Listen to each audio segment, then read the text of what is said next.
ਆਰਾ radio 91.2 ਸਵਰਗੰਗਾ ਦੋਸਤੋ, ਮੈਂ ਤੁਹਾਡੀ ਦੋਸਤ ਤੇ ਹੋਸਟ ਕਰਮਜੀਤ, ਸਾਰਿਆਂ ਨੂੰ ਪਿਆਰ ਭਰੀ ਸਤਿ ਸ਼੍ਰੀ ਅਕਾਲ। ਰੌਸ਼ਨੀ ਦੀ ਕਿਰਨ ਪ੍ਰੋਗਰਾਮ ਲੈ ਕੇ ਹਾਜ਼ਰ ਹਾਂ ਜੀ, ਤੇ ਸਾਡੇ ਨਾਲ ਜੁੜ ਚੁੱਕੇ ਨੇ ਸਰ ਦਿਲਬਾਗ ਸਿੰਘ ਜੀ। ਜਿਵੇਂ ਤੁਸੀਂ ਜਾਣਦੇ ਹੋ ਕਿ ਹਰ ਸੋਮਵਾਰ ਇਹਨਾਂ ਨਾਲ ਆਪਾਂ ਗੱਲਬਾਤ ਕਰਿਆ ਕਰਾਂਗੇ। ਮੈਂ ਪਿਛਲੇ ਹਫਤੇ ਵੀ ਤੁਹਾਨੂੰ ਦੱਸਿਆ ਸੀ, ਤੇ ਅੱਜ ਦੇ ਪ੍ਰੋਗਰਾਮ ਵਿੱਚ ਅਸੀਂ ਕਰਾਂਗੇ ਡਿਪਰੈਸ਼ਨ ਤੇ ਗੱਲਬਾਤ। ਸਭ ਤੋਂ ਪਹਿਲਾਂ ਜੀ ਆਇਆਂ ਨੂੰ ਕਹਿੰਦੇ ਆ ਦਿਲਬਾਗ ਸਿੰਘ ਜੀ। ਜੀ ਬਹੁਤ ਬਹੁਤ ਧੰਨਵਾਦ ਜੀ, ਸ਼ੁਕਰੀਆ। ਔਰ ਆਰਾ ਰੇਡੀਓ ਦੇਖ ਰਹੇ ਸਾਰੇ ਹੀ ਸਰੋਤਿਆਂ ਦਾ, ਦਰਸ਼ਕਾਂ ਦਾ ਵੈਲਕਮ ਹੈ ਤੇ ਥੈਂਕ ਯੂ ਜੀ ਜੀ, ਤੇ ਬਹੁਤ ਸ਼ੁਕਰੀਆ ਤੁਸੀਂ ਸਮਾਂ ਕੱਢ ਕੇ ਸਾਡੇ ਨਾਲ ਜੁੜੇ ਹੋ। ਤੇ ਅੱਜ ਆਪਾਂ ਪਿਛਲੇ ਹਫਤੇ ਆਪਾਂ ਗੱਲ ਕਰੀ ਸੀ OCD ਤੇ ਜੀ। ਕਾਫੀ ਕੁਝ ਕਲੀਅਰ ਹੋਇਆ ਸਾਡੇ ਸੁਣਨ ਵਾਲਿਆਂ ਨੂੰ। ਤੇ ਅੱਜ ਅਸੀਂ ਡਿਪਰੈਸ਼ਨ ਤੇ ਗੱਲਬਾਤ ਕਰਾਂਗੇ। ਸਭ ਤੋਂ ਪਹਿਲਾਂ ਤਾਂ ਅਸੀਂ ਜਾਣਾਂਗੇ ਕਿ ਆਖਿਰ ਡਿਪਰੈਸ਼ਨ ਹੈ ਕੀ, ਆਮ ਜੀ ਭਾਸ਼ਾ 'ਚ ਸਿੱਧੇ ਜਿਹੇ ਸ਼ਬਦਾਂ 'ਚ ਜੇ ਆਪਾਂ ਗੱਲ ਕਰੀਏ। ਜੀ ਜੀ ਜੀ, ਜਿਹੜੀ ਡਿਪਰੈਸ਼ਨ ਦੀ ਸਮੱਸਿਆ ਹੈ ਜੀ, ਇੱਕ ਸਾਈਕੋਲੋਜੀਕਲ ਮਨੋਵਿਗਿਆਨਿਕ ਸਮੱਸਿਆ ਹੈ। ਇਹਨੂੰ ਆਪਾਂ ਬਿਲਕੁਲ ਜੀ ਸਿੰਪਲ ਤਰੀਕੇ ਨਾਲ ਅਗਰ ਕਰੀਏ ਤੇ ਆਪਾਂ ਕਹਿ ਸਕਦੇ ਹਾਂ ਕਿ ਇੱਕ ਉਦਾਸੀ ਰੋਗ, ਕਿ ਜਿਸ ਵਿਅਕਤੀ ਨੂੰ ਡਿਪਰੈਸ਼ਨ ਹੋ ਜਾਂਦਾ ਉਹ ਆਪਣੇ ਜੀਵਨ ਦੇ ਵਿੱਚ ਬਹੁਤ ਹੀ ਉਦਾਸ ਤੇ ਇਕੱਲਾ ਇਕੱਲਾ ਜਿਹਾ ਮਹਿਸੂਸ ਕਰਦਾ ਹੈ।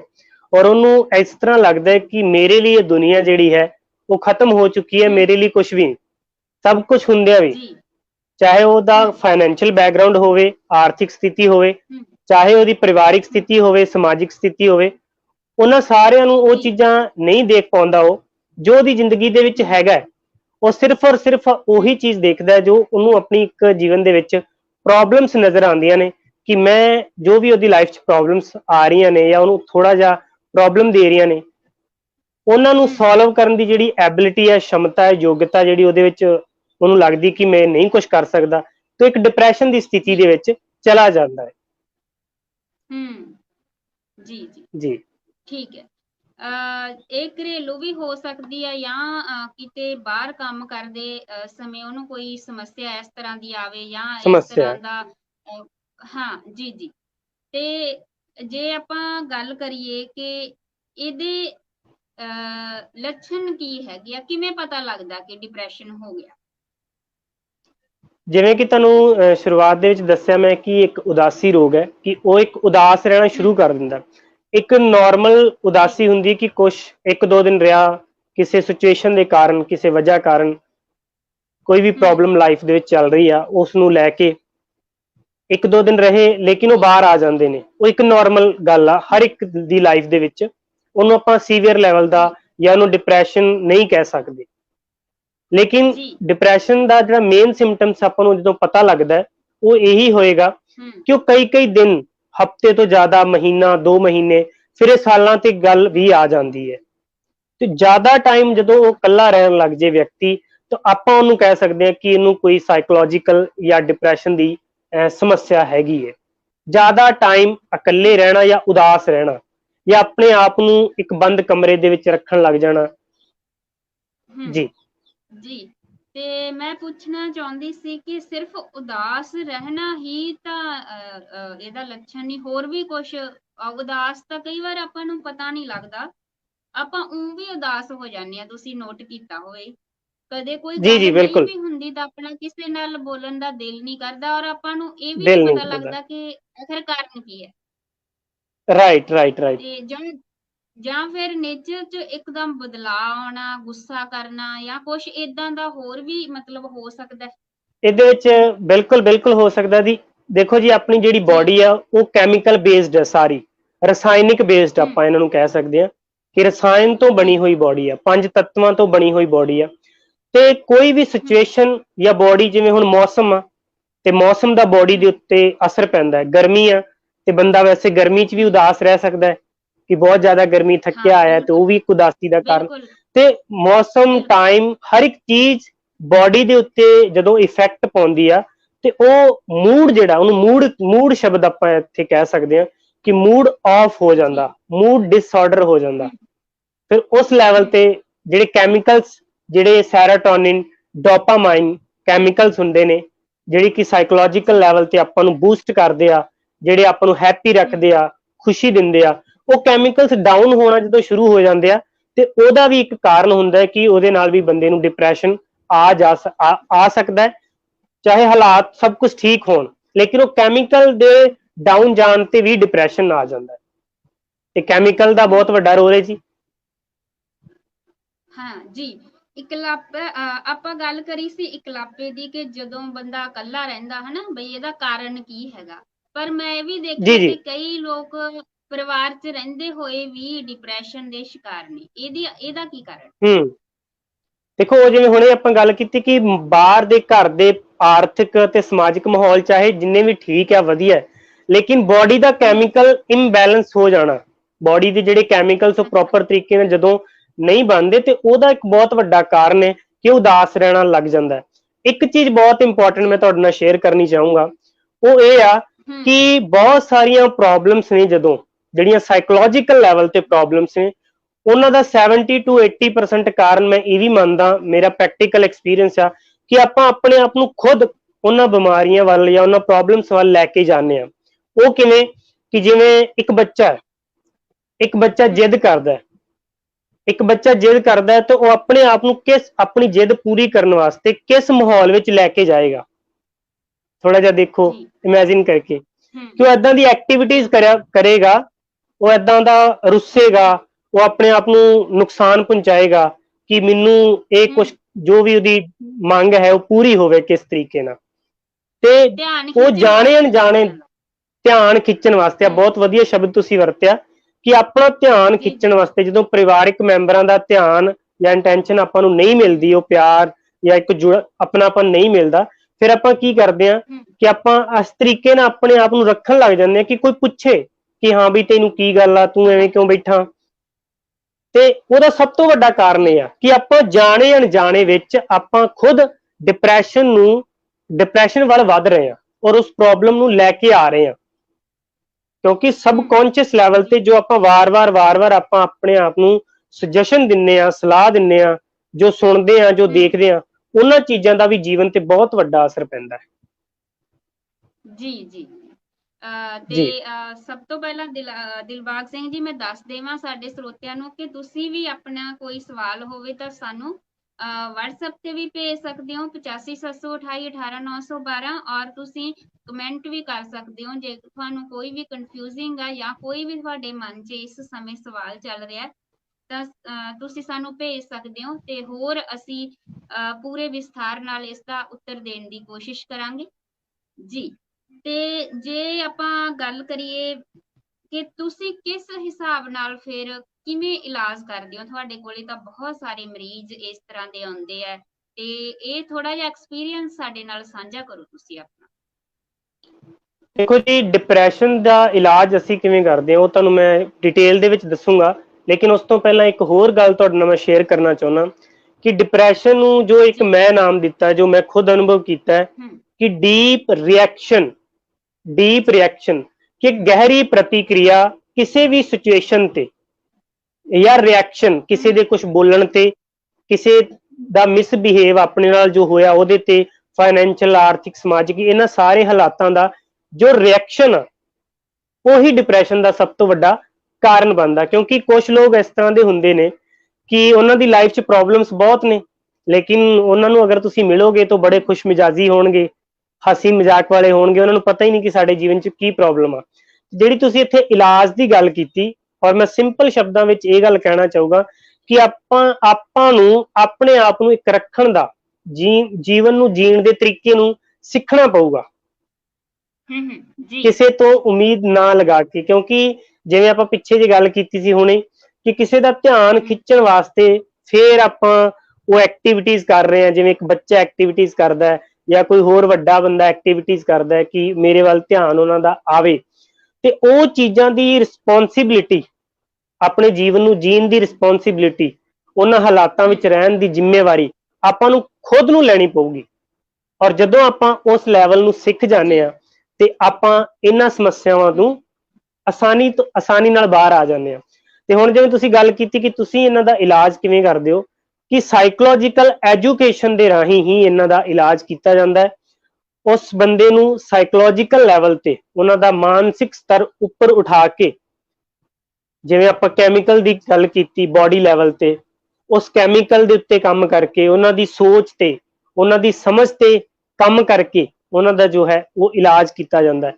ਕਿਉਂਕਿ ਜੋ ਆਪਣੇ ਜੀਵਨ ਦੇ ਵਿੱਚ ਨੈਗੇਟਿਵਿਟੀ ਦੇਖ ਪਾ ਰਹੇ ਨੇ, ਜੋ ਉਹ ਸਮੱਸਿਆ ਦੇਖ ਪਾ ਰਹੇ ਨੇ, ਜੋ ਅਧੂਰਾਪਨ ਮਹਿਸੂਸ ਕਰ ਰਹੇ ਨੇ, ਉਹਨਾਂ ਚੀਜ਼ਾਂ ਨੂੰ ਉਹਨਾਂ ਨੂੰ ਉਸ ਲੈਵਲ ਤੇ ਲੈ ਕੇ ਜਾਣਾ।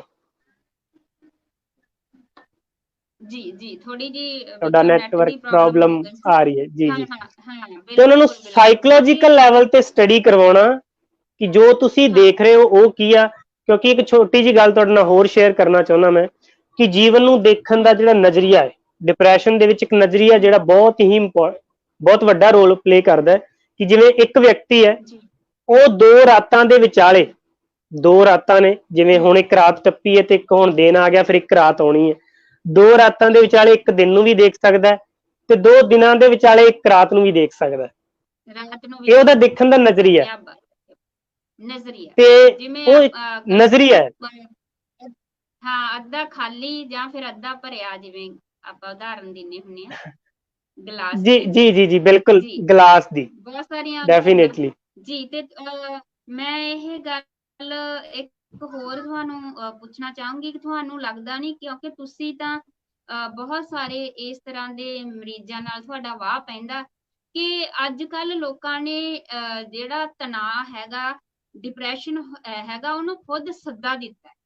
ਆਪਣੀਆਂ ਜਿਹੜੀਆਂ ਸੱਦਾ ਦਿੱਤਾ ਜੀ ਜੀ ਜ਼ਰੂਰਤਾਂ ਜੀ। ਹੈਗੀਆਂ, ਖਵਾਇਸ਼ਾਂ ਨੂੰ ਵਧਾ ਕੇ, ਹਨਾ, ਜਾਂ ਫਿਰ ਆਪਾਂ ਦੇਖੀਏ ਕਈ ਲੋਕ ਕਰਜ਼ਾਈ ਹੋ ਜਾਂਦੇ ਆ, ਤਾਂ ਉਹਨਾਂ ਦੀਆਂ ਜਿਹੜੀਆਂ ਇੱਛਾਵਾਂ ਉਹ ਦਿਨੋਂ ਦਿਨ ਵੱਧਦੀਆਂ ਰਹਿੰਦੀਆਂ, ਪਰ ਉਹਨਾਂ ਕੋਲ ਇਨਕਮ ਦੇ ਸੋਰਸ ਨਹੀਂ ਹੁੰਦੇ, ਉਸ ਤਰ੍ਹਾਂ ਮਿਹਨਤ ਨਹੀਂ ਜੀ ਕਰਦੇ ਜੀ। ਹੁੰਦੇ ਉਹ, ਪਰ ਉਹ ਚਾਹੁੰਦੇ ਆ ਕਿ ਸਾਡੇ ਕੋਲ ਸਾਰਾ ਕੁਝ ਹੋਵੇ। ਤਾਂ ਇਸ ਜੀ ਜੀ ਨੂੰ ਲੈ ਕੇ ਬਿਲਕੁਲ। ਤੁਹਾਡਾ ਕੀ ਕਹਿਣਾ ਜੀ? ਦੇਖੋ ਜੀ, ਮੈਂ ਬੜੀ ਸਿੰਪਲ, ਜੋ ਮੈਂ ਆਪਣੇ ਜੀਵਨ ਦੇ ਵਿੱਚ ਇੱਕ ਅਨੁਭਵ ਕੀਤਾ ਹੈ ਕਿ ਤੁਹਾਡੀ ਡਿਜ਼ਾਇਰ ਜੀ ਮਾੜੀ ਨਹੀਂ, ਇੱਛਾ ਮਾੜੀ ਨਹੀਂ, ਉਹਨੂੰ ਆਪਾਂ ਨਹੀਂ ਕਹਿੰਦੇ ਕਿ ਉਹ ਇੱਕ ਮਾੜੀ ਗੱਲ ਆ। ਲੇਕਿਨ ਅਗਰ ਤੁਸੀਂ ਉਹ ਇੱਛਾ ਰੱਖਦੇ ਹੋ, ਚਾਹਤ ਰੱਖਦੇ ਹੋ, ਜਾਂ ਕੋਈ ਸੁਪਨਾ ਰੱਖਦੇ ਹੋ, ਕੋਈ ਚੀਜ਼ ਨੂੰ ਅਚੀਵ ਕਰਨ ਦਾ, ਹਾਸਿਲ ਕਰਨ ਦਾ, ਤੇ ਉਸ ਨੂੰ ਪਾਉਣ ਲਈ ਜਾਂ ਉਸ ਨੂੰ ਅਚੀਵ ਕਰਨ ਲਈ ਜੋ ਚੀਜ਼ ਕਰਨੀ ਜ਼ਰੂਰੀ ਆ, ਅਗਰ ਉਹ ਤੁਸੀਂ ਨਹੀਂ ਕਰ ਰਹੇ, ਫਿਰ ਤੁਸੀਂ ਉਹਦੇ ਪਾਉਣ ਦੇ ਹੱਕਦਾਰ ਵੀ ਨਹੀਂ। ਨਹੀਂ ਹੋ, ਬਿਲਕੁਲ ਬਿਲਕੁਲ ਉਹਦੇ ਸਹੀ ਕਹਿ ਰਹੇ ਹੱਕਦਾਰ ਵੀ ਨਹੀਂ। ਤੇ ਫਿਰ ਤੁਹਾਨੂੰ ਉਦਾਸ ਹੋਣ ਦਾ, ਡਿਪਰੈਸ਼ਨ ਜਾਣ ਦਾ, ਪਰੇਸ਼ਾਨ ਹੋਣ ਦਾ ਜਾਂ ਚਿੰਤਾ ਕਰਨ ਦਾ ਵੀ ਕੋਈ ਹੱਕ ਨਹੀਂ। ਕਿਉਂਕਿ ਜੋ ਤੁਸੀਂ ਕਰ ਰਹੇ ਹੋ ਫਿਰ ਉਹਨਾਂ ਤੁਹਾਨੂੰ ਮਿਲ ਰਿਹਾ, ਉਹ ਤੁਹਾਨੂੰ ਮਿਲ ਰਿਹਾ, ਤੁਹਾਨੂੰ ਉਹਦੇ ਵਿੱਚ ਹੀ ਰਹਿਣਾ ਪੈਣਾ। ਜਾਂ ਫਿਰ ਜੋ ਚੀਜ਼ ਤੁਸੀਂ ਸੁਪਨਾ ਦੇਖਿਆ ਜਾਂ ਕੋਈ ਚੀਜ਼ ਤੁਸੀਂ ਇੱਛਾ ਰੱਖਦੇ ਹੋ ਪਾਉਣ ਦੀ, ਤਾਂ ਫਿਰ ਉਹਦੇ ਲਈ ਤੁਹਾਨੂੰ ਉਨੀ ਮਿਹਨਤ ਵੀ ਕਰਨੀ, ਰਾਤਾਂ ਦੀ ਨੀਂਦ ਗਵਾਉਣੀ ਪੈਂਦੀ ਹੈ ਨਾ, ਕਿਸੇ ਵੀ ਮੰਜ਼ਿਲ ਤੇ ਬਿਲਕੁਲ ਜੀ, ਉਹ ਪਹੁੰਚਣ ਕਰਨਾ ਵਾਸਤੇ। ਪਊਗਾ ਜੋ ਤੁਸੀਂ ਆਪਣੀ ਚੀਜ਼ ਨੂੰ ਅਚੀਵ ਹਾਂਜੀ ਕਰਨਾ ਚਾਹੁੰਦੇ ਹੋ, ਹਾਸਿਲ ਕਰਨਾ ਚਾਹੁੰਦੇ ਹੋ। ਜੀ ਜੀ ਜੀ ਬਿਲਕੁਲ ਤੁਸੀਂ ਸਹੀ ਕਹਿ ਰਹੇ ਹੋ। ਔਰ ਜਦੋਂ ਅਸੀਂ ਇੱਛਾਵਾਂ ਵੱਡੀਆਂ ਰੱਖਦੇ ਹਾਂ, ਸਾਡੇ ਕੋਲ ਓਨਾ ਪੈਸਾ ਨਹੀਂ ਹੁੰਦਾ, ਅਸੀਂ ਕਰਜ਼ਾਈ ਹੋ ਜਾਂਦੇ ਆ, ਤਾਂ ਫਿਰ ਸਾਡੇ ਕੋਲੇ, ਕਿਉਂਕਿ ਮੋੜਨ ਦਾ ਤਾਂ ਕੋਈ ਸੋਰਸ ਹੁੰਦਾ ਨਹੀਂ ਆ ਸਾਡੇ ਕੋਲ, ਹਨਾ, ਵੀ ਪੈਸਾ ਜੀ ਜੀ ਜੀ ਮੋੜਨਾ ਕਿੱਥੋਂ ਆ, ਚਾਹੇ ਲੋਨ ਲੈ ਲਈਏ ਚਾਹੇ ਕਰਜ਼ਾ, ਤਾਂ ਉਹ ਅੱਡੀਆਂ ਚੱਕ ਕੇ ਫਾਹਾ ਲੈਣ ਵਾਲੀ ਗੱਲ ਹੁੰਦੀ ਹੈ। ਤੇ ਸੋ ਜੀ। ਅਸੀਂ ਡਿਪਰੈਸ਼ਨ ਨੂੰ ਸੱਦਾ ਦਿੰਨੇ ਆ। ਇਸ ਤੇ ਵੀ ਹੋਰ ਕੋਈ ਐਕਸਪੀਰੀਅੰਸ ਹੋਇਆ ਤੁਹਾਨੂੰ, ਕੋਈ ਕੇਸ ਏਦਾਂ ਦਾ ਤੁਹਾਨੂੰ ਯਾਦ ਆ ਰਿਹਾ, ਤਾਂ ਸਾਡੇ ਨਾਲ ਜਰੂਰ ਸਾਂਝਾ ਕਰੋ ਜੀ। ਜੀ ਬਿਲਕੁਲ, ਸਭ ਤੋਂ ਪਹਿਲਾਂ ਤੇ ਮੈਂ ਤੁਹਾਡੇ ਨਾਲ ਜਿਹੜੀ ਹੁਣ ਤੁਸੀਂ ਗੱਲ ਕਰ ਰਹੇ ਸੀ ਕਿ ਆਪਾਂ ਇੱਕ ਗਲਤ ਡਿਸੀਜਨ ਲੈ ਲੈਂਦੇ ਆ ਕਰਜ਼ੇ ਚੱਕ ਕੇ, ਤੇ ਉਹ ਚੀਜ਼ ਵੀ ਪਰੇਸ਼ਾਨ ਕਰਦੀ ਆ, ਤੇ ਉਸ ਨੂੰ ਮੈਨੇਜ ਕਰਨਾ ਸਿੱਖਣਾ ਚਾਹੀਦਾ ਕਿ ਪਹਿਲਾਂ ਆਪਣੀ ਇੱਕ ਆਰਥਿਕ ਮਾਹੌਲ ਨੂੰ, ਆਪਣੀ ਉਹਨੂੰ ਵਧੀਆ ਢੰਗ ਨਾਲ ਆਪਾਂ ਬਣਾਈਏ, ਤੇ ਪਹਿਲਾਂ ਆਪਣੀ ਜ਼ਰੂਰਤ ਦੇ ਹਿਸਾਬ ਨਾਲ ਜ਼ਿੰਦਗੀ ਜੀਵੀ ਜਾਵੇ। ਤੇ ਜਿਵੇਂ ਜਿਵੇਂ ਤੁਹਾਡੇ ਕੋਲ ਤੁਹਾਡਾ ਇਨਕਮ ਸੋਰਸ ਜਾਂ ਤੁਹਾਡਾ ਕੰਮ ਵੱਧਦਾ, ਫਿਰ ਤੁਸੀਂ ਵਾਂਟ ਤੇ ਡਿਜ਼ਾਇਰ ਵੱਲ ਜਾ ਸਕਦੇ ਹੋ। ਤੇ ਸਿੰਪਲ ਜੀ ਗੱਲ ਇਹ ਆ ਇਸ ਚੀਜ਼ ਨੂੰ ਕਲੀਅਰ ਕਰਨ ਵਾਸਤੇ ਕਿ ਸਾਨੂੰ ਪਹਿਲਾਂ ਆਪਣੀ ਨੀਡਸ ਤੇ ਹੀ ਕੰਮ ਕਰਨਾ ਪਊਗਾ ਕਿ ਆਪਾਂ ਨੀਡ ਪੂਰੀ ਕਰ ਸਕੀਏ ਆਪਣੀ। ਉਸ ਤੋਂ ਬਾਅਦ ਤੁਸੀਂ ਵਾਂਟਸ ਔਰ ਡਿਜ਼ਾਇਰ ਬਾਰੇ ਕੰਮ ਕਰ ਸਕਦੇ ਹੋ, ਸੋਚ ਸਕਦੇ ਹੋ। ਤੇ ਜਿਹੜੀ ਤੁਸੀਂ ਐਕਸਪੀਰੀਅੰਸ ਦੀ ਗੱਲ ਕੀਤੀ, ਇਹ ਕਿਸੇ ਵੀ ਥਾਟ ਲੈਵਲ ਤੇ ਵੀ ਡਿਪਰੈਸ਼ਨ ਦਾ ਆ ਜਾਂਦਾ ਹੈ।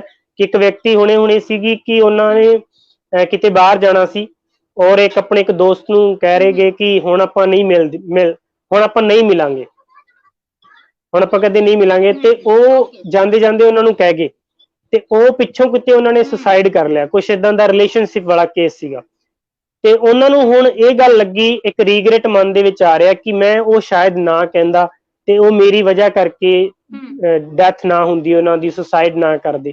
ਤੇ ਜਦੋਂ ਆਪਾਂ ਕਿਸੇ ਚੀਜ਼ ਨੂੰ ਜੀ ਗਲਤ ਬਲੇਮ ਜਾਂ ਆਪਣੇ ਮਨ ਦੀਆਂ ਧਾਰਨਾਵਾਂ ਬਣਾ ਲੈਂਦੇ ਆ, ਤੇ ਉਹਨਾਂ ਕਰਕੇ ਵੀ ਇਹ ਡਿਪਰੈਸ਼ਨ ਜਿਹੜਾ ਉਹ ਆ ਜਾਂਦਾ। ਇਹ ਇੱਕ ਹੁਣੇ ਜੀ ਜਸਟ ਜੀ ਕੇਸ ਦੇ ਵਿੱਚ ਕਾਉਂਸਲਿੰਗ ਸੈਸ਼ਨ ਚੱਲ ਰਹੇ ਸੀ, ਤੇ ਉਹ ਸਾਨੂੰ ਇਦਾਂ ਦੀ ਉਹਨਾਂ ਦੀ ਇੱਕ ਕੇਸ ਹਿਸਟਰੀ ਸੀਗੀ। ਜੀ ਬਿਲਕੁਲ। ਜਦੋਂ ਜ਼ਿਆਦਾ ਲੋਕ ਸੰਵੇਦਨਸ਼ੀਲ ਹੁੰਦੇ ਆ ਤੇ ਜ਼ਿਆਦਾ ਜੁੜ ਜਾਂਦੇ ਆ ਕਿਸੇ ਸੰਵੇਦਨਸ਼ੀਲ ਦੇ ਨਾਲ, ਇਹ ਜੁੜ ਨੈਚੁਰਲ ਜਾਂਦੇ। ਹੁੰਦਾ ਹੈ ਨਾ। ਇਹ ਹਾਂ ਜੀ ਬਿਲਕੁਲ ਇਹ ਨੈਚੁਰਲ ਹੈਗਾ ਕਿ ਮਨੁੱਖੀ ਭਾਵਨਾਵਾਂ ਜਦੋਂ ਹਰਟ ਹੁੰਦੀਆਂ ਤਾਂ ਇਹੋ ਜਿਹਾ ਡਿਸੀਜਨ ਲੈਂਦੇ ਆ। ਬਹੁਤ ਸਾਰੇ ਕਾਰਨ ਆ, ਜਿਵੇਂ ਆਪਾਂ ਗੱਲ ਕੀਤੀ ਕਾਰਨ। ਆ। ਤੁਸੀਂ ਕਿਸ ਤਰੀਕੇ ਨਾਲ ਇਲਾਜ ਕਰਦੇ ਹੋ ਡਿਪਰੈਸ਼ਨ ਦਾ? ਜੀ ਜੀ ਜੀ ਇਲਾਜ ਦੇ ਵਿੱਚ ਤਾਂ ਜਿਵੇਂ ਤੁਹਾਨੂੰ ਮੈਂ ਹੁਣੇ ਪਿੱਛੇ ਜਿਹੀ ਗੱਲ ਕੀਤੀ ਕਿ ਸਾਈਕੋਲੋਜੀਕਲ ਥੈਰੇਪੀ ਨਾਲ ਹੀ ਇਲਾਜ ਕੀਤਾ ਜਾਂਦਾ ਹੈ, ਕਿ ਉਹਨਾਂ ਦੀ ਜਿਹੜੀ ਹੂੰ ਆਪਣੀ ਜੋ ਸੋਚਣ ਦੀ ਜੋ ਸਮਝ ਆ ਉਸ ਨੂੰ ਚੇਂਜ ਕੀਤਾ ਜਾਂਦਾ, ਉਹਨਾਂ ਦੇ ਐਟੀਟਿਊਡ ਦੇ ਵਿੱਚ ਚੇਂਜ ਲੈ ਕੇ ਆਇਆ ਜਾਂਦਾ, ਉਹਨਾਂ ਦੀ ਮੋਰਲ ਵੈਲਿਊਜ਼ ਦੇ ਵਿੱਚ ਚੇਂਜ ਲੈ ਕੇ ਆਇਆ ਜਾਂਦਾ, ਐਥਿਕਸ ਦੇ ਉੱਤੇ ਕੰਮ ਕੀਤਾ ਜਾਂਦਾ। ਜਦੋਂ ਆਪਾਂ ਉੱਥੇ ਕੰਮ ਕਰਦੇ ਹਾਂ, ਤੇ ਜਿਵੇਂ ਹੁਣੇ ਤੁਸੀਂ ਇੱਕ ਗੱਲ ਐਡ ਕੀਤੀ ਸੀ ਕਿ ਗਲਤ ਡਿਸੀਜਨ ਲੈ ਜਾਂਦੇ, ਜਿਵੇਂ ਲੋਨ ਦਾ ਗਲਤ ਡਿਸੀਜਨ, ਜਦੋਂ ਆਪਣੇ ਕੋਲ ਇੱਕ ਸਮਝ ਹੋਊਗੀ ਔਰ ਉਹਨਾਂ ਚੀਜ਼ਾਂ ਨੂੰ ਸਮਝਣ ਦੀ, ਪੇਸ਼ੈਂਸ ਦੀ ਤੇ ਧੀਰਜ ਹੋਊਗਾ, ਇੱਕ ਚੀਜ਼ ਨੂੰ ਕਦੋਂ ਲੈਣਾ ਕਦੋਂ ਨਹੀਂ ਲੈਣਾ, ਫਾਈਨੈਂਸ਼ੀਅਲ ਆਪਣੀ ਸਮਝ ਹੋਊਗੀ, ਪਰਿਵਾਰਿਕ ਸਮਝ ਹੋਊਗੀ, ਇਮੋਸ਼ਨ ਨੂੰ ਕਿੱਦਾਂ ਕੰਟਰੋਲ ਕਰਨਾ ਉਹਦੀ ਸਮਝ ਹੋਊਗੀ, ਤਾਂ ਉਹ ਡਿਸੀਜਨ ਨਹੀਂ ਲਏ ਜਾਣਗੇ। ਕਿਉਂਕਿ ਫਿਰ ਆਪਾਂ ਇੰਟੈਲੈਕਚੁਅਲ ਲੈਵਲ ਤੇ ਆਪਣੀ ਬੌਧਿਕ ਸਤਰ ਤੇ ਆਪਾਂ ਸੋਚਾਂਗੇ, ਫਿਰ ਆਪਣੀਆਂ ਭਾਵਨਾਵਾਂ 'ਚ ਬਹਿ ਕੇ ਕੋਈ ਡਿਸੀਜਨ ਨਹੀਂ ਲਵਾਂਗੇ। ਤੇ ਉਹਨਾਂ ਭਾਵਨਾਵਾਂ ਨੂੰ ਕੰਟਰੋਲ ਕਰਨਾ, ਉਹਨਾਂ ਤੇ ਕੰਮ ਕਰਨਾ, ਜਦੋਂ ਆਪਾਂ ਡਿਟੇਲ ਨਾਲ ਕੰਮ ਕਰਦੇ ਹਾਂ ਤੇ ਉਸ ਤਰੀਕੇ ਤੇ ਫਿਰ ਉਹ ਆਪਣਾ ਡਿਪਰੈਸ਼ਨ ਜਿਹੜਾ ਹੈ ਉਹ ਦੂਰ ਕਰ ਸਕਦੇ ਆ। ਕਿ ਆਪਣਾ ਭਾਵਨਾਵਾਂ ਨੂੰ, ਆਪਣੀ ਬੁੱਧੀ ਤੇ ਕੰਮ ਕਰਨਾ ਇਹ ਬਹੁਤ ਜ਼ਰੂਰੀ ਆ। ਟੋਟਲ ਓਵਰਆਲ ਗੱਲ ਕੀਤੀ ਜਾਵੇ ਕਿ ਆਪਣੀ ਵਿਵਹਾਰ ਨੂੰ ਡਿਵੈਲਪ ਕਰਨਾ ਬਹੁਤ ਜ਼ਰੂਰੀ ਆ, ਐਜੂਕੇਸ਼ਨ ਬਹੁਤ ਜ਼ਰੂਰੀ ਆ। ਤੇ ਔਰ ਦੂਜੀ ਗੱਲ, ਡਿਪਰੈਸ਼ਨ ਵਾਲੇ ਪਰਸਨ ਨੂੰ ਇੱਕ ਸਹਿਯੋਗ ਦੀ ਲੋੜ ਹੁੰਦੀ ਆ। ਉਹ ਆਪਣੀ ਪੂਰੀ ਗੱਲ ਖੁੱਲ ਕੇ ਦੱਸਦਾ। ਫਿਰ ਜਦੋਂ ਸਾਡੇ ਕੋਲ ਆਉਂਦਾ, ਇੱਕ ਤਾਂ ਅਸੀਂ ਅਨਨੋਨ ਹੁੰਨੇ ਆ ਉਸ ਪਰਸਨ ਵਾਸਤੇ, ਉਹ ਫਿਰ ਪੂਰੀ ਡਿਟੇਲ ਜਦੋਂ ਆਪਾਂ ਨੂੰ ਆਪਣੀ ਸ਼ੇਅਰ ਕਰਦਾ, ਆਪਣੀ ਕੇਸ ਹਿਸਟਰੀ ਸ਼ੇਅਰ ਕਰਦਾ, ਤੇ ਉਹ ਆਪਣੀ ਪ੍ਰੋਬਲਮ ਨੂੰ ਕਾਫੀ ਹੱਦ ਤੱਕ ਉਹ ਸੋਲਵ ਕਰ ਲੈਂਦਾ। ਹਾਂ, ਇਸ ਵਾਸਤੇ ਇਹ ਵੀ ਜ਼ਰੂਰੀ ਆ ਕਿ ਉਹ ਪੂਰੀਆਂ ਗੱਲਾਂ ਤੁਹਾਨੂੰ ਬਰੀਕੀ ਨਾਲ ਤੁਹਾਡੇ ਨਾਲ ਸਾਂਝੀਆਂ ਕਰੇ। ਇਹ ਬਹੁਤ ਜ਼ਰੂਰੀ ਆ। ਜੀ ਪਰ ਜੀ ਕਈ ਵਾਰ ਏਦਾਂ ਬਹੁਤ ਹੁੰਦਾ, ਜ਼ਰੂਰੀ ਹੈ ਕਈ ਜੀ। ਲੋਕ ਛੁਪਾਉਂਦੇ ਵੀ ਹੋਣੇ। ਬਿਲਕੁਲ ਜੀ, ਕੇਸਾਂ 'ਚ ਹੁੰਦਾ ਏਦਾਂ ਏਦਾਂ, ਹੁੰਦਾ ਹੋਣਾ। ਹੁੰਦਾ ਏਦਾਂ। ਲੇਕਿਨ ਜਦੋਂ ਆਪਾਂ ਕਾਉਂਸਲਿੰਗ ਸੈਸ਼ਨ ਲੈਂਦੇ ਆ, ਉਹਦੇ ਵਿੱਚ ਜਦੋਂ ਇੱਕ ਦੂਜੇ ਨਾਲ ਪਹਿਲਾ ਸੈਸ਼ਨ, ਦੂਜਾ ਸੈਸ਼ਨ, ਤੀਜਾ ਸੈਸ਼ਨ ਹੋਇਆ, ਜਦੋਂ ਇਨਸਾਨ ਜਿਵੇਂ ਘੁਲ ਮਿਲ ਜਾਂਦਾ, ਫਿਰ ਬਹੁਤ ਸਾਰੀਆਂ ਗੱਲਾਂ ਜਿਹਨੂੰ ਉਹਨੂੰ ਏਦਾਂ ਲੱਗਦਾ ਕਿ ਯਾਰ ਇਹ ਤਾਂ ਆਪਣੇ ਵਰਗਾ ਹੀ ਬੰਦਾ ਹੈ। ਜਦੋਂ ਆਪਣਾ ਪੰਜਾ ਇੱਕ ਦੂਜੇ ਨੂੰ ਮਿਲਦਾ, ਤੇ ਫਿਰ ਉਹ ਸਾਰੀ ਗੱਲ ਜਿਹੜੀ ਆਪਣੀ ਨਾਲ ਉਹ ਸ਼ੇਅਰ ਕਰ ਲੈਂਦਾ। ਜੀ, ਜਾਨੀ ਕਿ ਜੀ ਪਹਿਲਾਂ ਤੁਸੀਂ ਉਹਨਾਂ ਨਾਲ ਅੰਦਰੋਂ ਜੁੜਦੇ ਹੋ ਤੇ ਵਿਸ਼ਵਾਸ ਬਣਾਉਂਦੇ ਹੋ। ਇੱਕ ਬਣਾਉਂਦੇ ਦੋਨਾਂ ਬਹੁਤ ਦੇ ਜ਼ਰੂਰੀ ਹੈ ਧਿਆਨ ਜੀ। ਤੁਹਾਡੇ ਤੇ ਬਹੁਤ ਜ਼ਰੂਰੀ ਹੈ। ਤੇ ਫਿਰ ਹੀ, ਕਿਉਂਕਿ ਏਦਾਂ ਹਰ ਕੋਈ ਕਿਸੇ ਨਾਲ ਗੱਲ ਆਪਣੀ ਸ਼ੇਅਰ ਨਹੀਂ ਕਰਦਾ, ਜਿਹੜੀਆਂ ਆਪਣੀ ਨਿੱਜੀ ਨਹੀਂ ਗੱਲਾਂ ਕਰਦੇ। ਹੁੰਦੀਆਂ ਨਾ। ਜੀ ਜੀ ਮੈਂ ਤੁਹਾਨੂੰ ਇੱਕ ਗੱਲ ਦੱਸਣਾ ਚਾਹੁੰਦੀ ਹਾਂ। ਦਰਅਸਲ ਮੇਰੇ ਤੇ ਬਚਪਨ 'ਚ ਪ੍ਰਭਾਵ ਰਿਹਾ ਸੀ। ਜਦੋਂ ਮੈਂ ਸਕੂਲ 'ਚ ਪੜ੍ਹ ਰਹੀ ਸੀ ਤਾਂ ਮੇਰੇ ਪ੍ਰਿੰਸੀਪਲ ਸਰ ਤਰਕਸ਼ੀਲ ਸੀਗੇ, ਹਨਾ। ਤੇ ਜੀ ਉਹ ਕਿਤਾਬਾਂ, ਜਿਵੇਂ ਰਸਾਲਾ ਆਉਣਾ ਸਕੂਲ 'ਚ, ਤੇ ਬੜਾ ਚਾਅ ਹੁੰਦਾ ਸੀ ਉਸ ਟਾਈਮ ਵੀ ਕਿਤਾਬਾਂ ਪੜ੍ਹਦੇ। ਤੇ ਉਹ ਚਲੋ ਹੁਣ ਤੱਕ ਵੀ ਕਾਇਮ ਆ। ਤੇ ਉਹਦੇ ਵਿੱਚ ਬਹੁਤ ਸਾਰੇ ਕੇਸ, ਸ਼ਾਇਦ ਇਹ ਵੀ ਇਹਦੇ ਨਾਲ ਇੱਕ ਰਿਲੇਟ ਕਰ ਰਿਹਾ ਹੋਵੇਗਾ, ਤਾਂ ਮੈਨੂੰ ਯਾਦ ਆ ਗਏ ਕਿ ਜਦੋਂ ਅਸੀਂ ਉਹ 'ਚ ਸੱਚੀਆਂ ਕਹਾਣੀਆਂ ਪੜ੍ਹਦੇ ਸੀ, ਜਦੋਂ ਤਰਕ ਨਾਲ ਕੇਸ ਠੀਕ ਕੀਤੇ ਜਾਂਦੇ ਸੀ, ਬਈ ਆਪਣੀ ਗੱਲ ਮਨਵਾਉਣ ਵਾਸਤੇ, ਜ਼ਿਆਦਾਤਰ ਜਿਵੇਂ ਮੈਰਿਡ ਕੁੜੀਆਂ ਦੀ ਗੱਲ ਹੁੰਦੀ ਸੀ, ਤਾਂ ਮੈਨੂੰ ਕੁਛ ਕੇਸ ਜੀ ਜੀ ਯਾਦ ਜੀ ਆ ਰਹੇ ਆ ਵੀ ਕੱਪੜਿਆਂ ਦਾ ਕੱਟਣਾ, ਹਨਾ। ਘਰ 'ਚ ਕਿਸੇ ਦੇ ਮੈਂਬਰਾਂ ਦੇ ਹੂੰ ਕੱਪੜੇ ਕੱਟਦੇ ਨੇ, ਕੋਈ ਇਸ ਤਰੀਕੇ ਨਾਲ, ਮਤਲਬ ਕੋਈ ਸਬਜ਼ੀ ਜਾਂ ਕੁਛ ਇਸ ਤਰ੍ਹਾਂ ਦਾ ਡਿਸ਼ ਬਣੀ ਹੋਵੇ, ਉਹਨੂੰ ਖਰਾਬ ਕਰ ਦੇਣਾ, ਬਈ ਇਹ ਭੂਤ ਆਉਣ ਲੱਗ ਗਏ ਜਾਂ ਕੁਛ ਹੋ ਗਿਆ ਏਦਾਂ ਦਾ, ਹਨਾ। ਮਤਲਬ ਲੋਕ ਦਿਮਾਗ 'ਚ ਘਰਦਿਆਂ ਦੇ ਇਹ ਪਾਉਣਾ, ਤੇ ਹੂੰ ਮਤਲਬ ਜਾਂ ਕਿਤੇ ਅੱਗ ਲਾ ਦੇਣੀ ਕਿਸੇ ਕਾਰਨਰ ਦੇ ਵਿੱਚ ਆਪ ਹੀ, ਤੇ ਫਿਰ ਇਹ ਕਹਿਣ ਦੀ ਕੋਸ਼ਿਸ਼ ਕਰਨਾ ਵੀ ਇਹ ਤਾਂ ਕੋਈ ਕਰ ਗਿਆ, ਜਾਂ ਘਰ 'ਚ ਇਹ ਹੋ ਰਿਹਾ, ਮੈਂ ਨਹੀਂ ਕਰ ਰਹੀ ਇਹ, ਹਨਾ। ਇਹ ਵੀ ਮੈਨੂੰ ਲੱਗਦਾ ਇਹ ਦੋਨੋਂ ਗੱਲਾਂ ਜੁੜਦੀਆਂ, ਕਿ ਉਹ ਜਦੋਂ ਘਰ ਦੇ ਵਿੱਚ ਮੈਂਬਰ ਦੀ, ਮਤਲਬ ਖਾਸ ਕਰਕੇ ਕੁੜੀਆਂ ਨਾਲ ਇਹ ਘਟਨਾਵਾਂ ਵਾਪਰਦੀਆਂ ਸਹੁਰੇ ਘਰ ਦੇ ਵਿੱਚ, ਜਦੋਂ ਉਹਨਾਂ ਨੂੰ ਸਮਝਿਆ ਨਹੀਂ ਜਾਂਦਾ, ਹਨਾ। ਹੋਰ ਬਹੁਤ ਸਾਰੀਆਂ ਘਰੇਲੂ ਗੱਲਾਂ ਹੁੰਦੀਆਂ, ਤੇ ਇਹ ਵੀ ਡਿਪਰੈਸ਼ਨ ਦਾ ਇੱਕ ਕਾਰਨ ਹੁੰਦਾ ਮੈਨੂੰ ਲੱਗਦਾ, ਕਿਉਂਕਿ ਨਾਰਮਲ ਬੰਦਾ ਤਾਂ ਏਦਾਂ ਨਹੀਂ ਸੋਚ ਸਕਦਾ, ਨਾ ਕਰ ਸਕਦਾ। ਜੀ ਜੀ ਬਈ ਜੀ ਮੈਂ ਕੈਂਚੀ ਲੈ ਕੇ ਇਹ ਬੜਾ ਕੱਪੜੇ ਹੀ ਕੱਟਦਾ, ਹਨਾ। ਜੀ ਜੀ, ਇਹ 'ਚ ਤੁਹਾਨੂੰ ਮੈਂ ਆਪਣਾ ਇੱਕ ਗੱਲ ਤੁਹਾਡੇ ਨਾਲ ਮੈਂ ਸ਼ੇਅਰ ਕਰਨੀ ਚਾਹੁੰਦਾ ਕਿ ਮਨ ਦੀ ਹੂੰ ਜਿਹੜੀਆਂ ਭਾਵਨਾਵਾਂ ਨੇ ਉਹ ਦੱਬੀਆਂ ਹੋਈਆਂ ਨੇ। ਹੂੰ ਹੂੰ ਭਾਵਨਾਵਾਂ ਦੱਬੀਆਂ ਹੋਈਆਂ ਨੇ, ਉਹ ਬੰਦਾ ਕਿਸੇ ਤਰੀਕੇ ਨਾਲ ਉਹਨਾਂ ਨੂੰ ਕੱਢਣਾ ਚਾਹੁੰਦਾ ਹੈ। ਤੁਸੀਂ ਜੀ ਪੰਜਾਬੀ ਕਲਚਰ ਦੇ ਵਿੱਚ ਇਹ ਚੀਜ਼ ਦੇਖੀ ਹੋਏਗੀ ਕਿ ਬੋਲੀ ਪਾਈ ਜਾਂਦੀ ਹੈ, ਬੋਲੀ ਪਾਈ ਜਾਂਦੀ ਹੈ, ਹੂੰ ਗਿੱਧਾ ਪਾਇਆ ਜਾਂਦਾ ਹੈ। ਉਸ ਤੇ ਇੱਕ ਦੂਜੇ ਦੇ ਖਿਲਾਫ ਕਮੈਂਟ ਕੀਤੇ ਜਾਂਦੇ ਆ ਬੋਲੀਆਂ ਦੇ ਵਿੱਚ, ਸੱਸ ਦੇ ਪ੍ਰਤੀ। ਹਾਂ ਉਹ ਹਾਂ ਜ਼ਿਆਦਾ ਹਾਂ ਤਾਂ ਮੈਨੂੰ ਜ਼ਿਆਦਾ ਨੌਲੇਜ ਤੇ ਨਹੀਂ ਬੋਲੀਆਂ ਬਾਰੇ, ਲੇਕਿਨ ਇੱਕ ਦੂਜੇ ਤੇ ਕਮੈਂਟ ਕੀਤੇ ਜਾਂਦੇ, ਗਾਲਾਂ ਵੀ ਦਿੱਤੀਆਂ ਜਾਂਦੀਆਂ ਤੇ ਬਹੁਤ ਉਲਟਾ ਹਾਂ ਸਿੱਧਾ ਬੋਲਿਆ ਜਾਂਦਾ। ਉਹ ਕੀ ਹੁੰਦਾ ਹੈ, ਉਹ ਆਪਣੇ ਮਨ ਦੀਆਂ ਭਾਵਨਾਵਾਂ ਜਿਹੜੀਆਂ ਉਹ ਬਾਹਰ ਕੱਢਦੀਆਂ ਲੇਡੀਜ਼, ਜਿਹੜੇ ਕਿਉਂਕਿ ਸੱਸ ਦੇ ਇਨਡਾਇਰੈਕਟਲੀ ਪ੍ਰਤੀ ਵੀ ਕਹਿੰਦੇ ਥੋੜਾ ਉਹ ਬਹੁਤ ਰਾਈਟ, ਇਹ ਡਾਇਰੈਕਟਲੀ ਇਨਡਾਇਰੈਕਟਲੀ ਕਹਿ ਹੁੰਦਾ ਹੈ। ਸਕਦੇ ਹੋ, ਇਨਡਾਇਰੈਕਟਲੀ ਕਹਿੰਦਾ ਹਾਂ ਉਹ ਬਿਲਕੁਲ। ਇਨਡਾਇਰੈਕਟਲੀ ਹਾਸੀ ਮਜ਼ਾਕ ਦੇ ਵਿੱਚ ਕਿਹਾ ਜਾਂਦਾ ਹੈ ਹਾਂ ਹਾਂ ਤੇ ਹਾਂ ਉਹ ਉਹਨਾਂ ਨੂੰ ਬਿਲਕੁਲ ਬੜੀ ਵਧੀਆ ਲੱਗਦਾ ਹੈ, ਉਹਨਾਂ ਦਾ ਮਨ ਹਲਕਾ ਕਰਦਾ ਹੈ ਕਿ ਮੈਂ ਅੱਜ ਸੱਸ ਨੂੰ ਗਾਲਾਂ ਕੱਢ ਆਈ ਹਾਂ ਜਾਂ ਮੈਂ ਕਿਸੇ ਹੋਰ ਨੂੰ ਮਾੜਾ ਚੰਗਾ ਬੋਲਤਾ, ਹੂੰ ਤੇ ਉਹ ਮਨ ਨੂੰ ਹਲਕਾ ਕਰਦਾ ਹੈ। ਤੇ ਜੀ ਉਹ ਜੋ ਐਕਟੀਵਿਟੀਜ਼ ਜੋ ਤੁਸੀਂ ਦੱਸ ਰਹੇ ਹੋ, ਉਹ ਆਪਣੀ ਇੱਕ ਹੂੰ ਪਰਸਨੈਲਿਟੀ ਉਹ ਲੋਕ ਇਸ ਤਰ੍ਹਾਂ ਦੀ ਬਣਾ ਲੈਂਦੇ ਨੇ ਕਿ ਕਿਸ ਤਰੀਕੇ ਹੂੰ ਨਾਲ ਮੈਂ ਜੋ ਕਰਨਾ ਚਾਹੁੰਦਾ, ਦਬਾਅ ਬਣਾਉਣਾ ਚਾਹੁੰਦਾ ਫੈਮਿਲੀ ਤੇ, ਕਿੱਦਾਂ ਆਪਣੀ ਗੱਲ ਮਨਾਉਣੀ ਹੈ, ਫਿਰ ਉਹ ਗਲਤ ਤਰੀਕੇ ਵਰਤਣੇ ਨੇ। ਤੇ ਉਹ ਗਲਤ ਬਹੁਤ ਹੀ ਤਰੀਕੇ ਗਲਤ ਤਰੀਕਾ ਹੈ। ਉਹਦੇ ਨਾਲ ਖੁਦ ਨੂੰ ਵੀ ਨੁਕਸਾਨ ਆ, ਪਰਿਵਾਰ ਨੂੰ ਵੀ ਨੁਕਸਾਨ ਆ, ਪਰਿਵਾਰਕ ਸਦੱਸਿਆਂ ਨੂੰ ਨੁਕਸਾਨ ਆ, ਸਮਾਜਿਕ ਸਤਰ ਤੇ ਵੀ ਬਹੁਤ ਹੂੰ ਵੱਡਾ ਨੁਕਸਾਨ ਹੋ ਸਕਦਾ, ਆਰਥਿਕ ਵੀ ਨੁਕਸਾਨ ਹੋ ਸਕਦਾ, ਕੁਛ ਵੀ ਉਲਟਾ ਸਿੱਧਾ ਤੁਹਾਡੇ ਨਾਲ ਹੋ ਸਕਦਾ। ਇਹਦਾ ਸਿੰਪਲ ਤਰੀਕਾ ਇਹ ਆ ਕਿ ਆਪਣੀ ਗੱਲ ਸ਼ੇਅਰ ਕੀਤੀ ਜਾਵੇ, ਇੱਕ ਦੂਜੇ ਨਾਲ ਜੀ ਜੀ ਗੱਲ ਆਪਣੀ ਖੁੱਲ ਕੇ ਕੀਤੀ ਜਾਵੇ ਤਾਂ ਕਿ ਇਹੋ ਜਿਹੀਆਂ ਹੂੰ ਸਮੱਸਿਆਵਾਂ ਨਾ ਆਉਣ। ਔਰ ਉਹ ਤਾਂ ਹੀ ਹੋ ਸਕਦਾ, ਡਾਇਰੈਕਟਲੀ ਬੱਚਾ ਇਸ ਲੈਵਲ ਤੇ ਨਹੀਂ ਕਰ ਸਕਦਾ ਕਿਉਂਕਿ ਉਹਨੂੰ ਤਾਂ ਡਰ ਬਣਿਆ ਰਹੂਗਾ ਕਿ ਅਗਰ ਮੈਂ ਕੋਈ ਆਪਣੀ ਗੱਲ ਦੱਸੀ ਤਾਂ ਹੂੰ ਪਤਾ ਨਹੀਂ ਇਹਨਾਂ ਨੇ ਕੀ ਕਹਿ ਦੇਣਾ, ਮੈਨੂੰ ਮਾਰ ਦੇਣਗੇ, ਘਰੋਂ ਕੱਢ ਦੇਣਗੇ, ਜਾਂ ਕੁਝ ਵੀ ਸੋਚ ਸਕਦਾ। ਉਹ ਪੇਰੈਂਟਸ ਦੀ ਹੀ ਵੀ ਇੱਥੇ ਬਹੁਤ ਵੱਡੀ ਰਿਸਪੌਂਸਿਬਿਲਿਟੀ ਬਣਦੀ ਹੈ ਕਿ ਉਹ ਘਰ ਦੇ ਵਿੱਚ ਇਦਾਂ ਦਾ ਹੂੰ ਮਾਹੌਲ ਕ੍ਰੀਏਟ ਕਰਕੇ ਰੱਖਣ। ਇਦਾਂ ਦੇ ਅੱਜ ਕੱਲ ਤਾਂ ਬਹੁਤ ਸਾਰੀਆਂ ਦੇਖੋ ਸੁਵਿਧਾਵਾਂ ਨੇ, ਅੱਜ ਕੱਲ ਕਾਉਂਸਲਰ ਨੇ, ਬਹੁਤ ਸਾਰੇ ਇਦਾਂ ਦੇ ਟ੍ਰੇਨਰ ਬਣ ਚੁੱਕੇ ਨੇ ਜੋ ਸਪੈਸ਼ਲ, ਜਿਵੇਂ ਮੈਂ ਮੈਂਟਲ ਹੈਲਥ ਤੇ ਕੰਮ ਕਰ ਰਿਹਾ, ਇਦਾਂ ਦੇ ਪੇਰੈਂਟਿੰਗ ਤੇ ਕੰਮ ਕਰ ਰਹੇ ਨੇ, ਉਹ ਸਿਰਫ ਪੇਰੈਂਟਿੰਗ ਤੇ ਹੀ ਟਿਪਸ ਦਿੰਦੇ ਨੇ। ਇਦਾਂ ਦੇ ਬਹੁਤ ਸਾਰੇ, ਅਸੀਂ ਖੁਦ ਵੀ ਮੈਂ ਕੋਰਸ ਕਰਦਾ ਕਿ ਜਿਹੜੇ ਸਿਰਫ ਪੇਰੈਂਟਿੰਗ ਦੀ ਟ੍ਰੇਨਿੰਗ ਦਿੰਦੇ ਨੇ ਕਿ ਇੱਕ ਬੈਸਟ ਪੇਰੈਂਟ ਜਿਹੜਾ ਉਹ ਕਿੱਦਾਂ ਬਣਿਆ ਜਾਵੇ, ਕਿ ਆਪਣੇ ਬੱਚੇ ਨੂੰ ਕਿੱਦਾਂ ਆਪਾਂ ਦੇਖੀਏ, ਕਿਉਂ ਉਹਦਾ ਨਜ਼ਰੀਆ ਜੀ ਕਿਵੇਂ ਚੇਂਜ ਕਰੀਏ। ਤਾਂ ਉਹਨਾਂ ਚੀਜ਼ਾਂ ਨੂੰ ਅਸੀਂ ਉਹਨੂੰ ਵੈਸੇ ਜੁਆਇਨ ਮੈਂ ਜੇ ਕਰਨਾ ਬਤੀਤ ਚਾਹੀਦਾ, ਕਰੀਏ ਸਿੱਖਣਾ ਮੈਂ ਚਾਹੀਦਾ। ਜਾਂ ਪੇਰੈਂਟਿੰਗ ਤੇ ਮੈਂ ਬਹੁਤ ਸਾਰੀਆਂ ਜੀ ਕਿਤਾਬਾਂ ਨੇ, ਉਹ ਪੜ੍ਹਨੀਆਂ ਚਾਹੀਦੀਆਂ। ਹੂੰ ਜੀ ਜੀ ਜੀ ਉਹ ਗੱਲ ਤੁਹਾਡੀ ਠੀਕ ਹੈ ਕਿਉਂਕਿ ਸਮਾਂ ਬਦਲ ਰਿਹਾ ਹੈ। ਜੋ ਪਹਿਲਾਂ ਵਾਲਾ ਸਮਾਂ ਸੀ, ਆਪਣੇ ਵਾਲਾ ਇੱਕ ਦੌਰ ਸੀ, ਉਦੋਂ ਇਹਨਾਂ ਚੀਜ਼ਾਂ ਦੀ ਜ਼ਰੂਰਤ ਨਹੀਂ ਪੈਂਦੀ ਸੀ। ਉਦੋਂ ਬੱਚਿਆਂ ਵਾਸਤੇ ਛਿੱਤਰ ਹੀ ਕਾਫੀ ਹੁੰਦਾ ਸੀ ਤੇ ਅੱਜ ਕੱਲ ਬੱਚੇ ਏਦਾਂ ਮੰਨਦੇ ਨਹੀਂ ਆ, ਹਨਾ।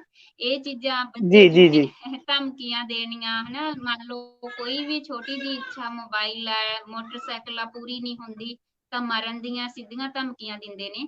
ਤੇ ਸ਼ਾਇਦ ਅੱਜ ਕੱਲ ਬਹੁਤ ਜ਼ਰੂਰ ਆ, ਲੇਕਿਨ ਆਪਾਂ ਜਿਹੜੇ ਪੇਰੈਂਟ ਆ ਉਹ ਆਪਣੇ ਤਰੀਕੇ ਨਾਲ, ਕਿ ਸਾਨੂੰ ਜਿਵੇਂ ਪਾਲਿਆ ਸੀ ਸਾਡੇ ਮਾਂ-ਬਾਪ ਨੇ, ਉਹ ਤਰੀਕਾ ਵਰਤਦੇ ਆ, ਹਨਾ। ਕਿਉਂਕਿ ਅਸੀਂ ਤਾਂ ਉਹੀ ਜੀ ਜੀ, ਸਿੱਖਿਆ, ਉਸ ਉਹੀ ਨਜ਼ਰੀਏ ਨੂੰ ਦੇਖਿਆ ਵੀ ਚੇਂਜ ਕਰਨਾ ਮਾਰਨਾ, ਪਊਗਾ ਜੀ। ਡਾਂਟਣਾ ਜਾਂ ਕੁਛ ਵੀ ਚੇਂਜ ਕਰਨਾ ਪਊਗਾ।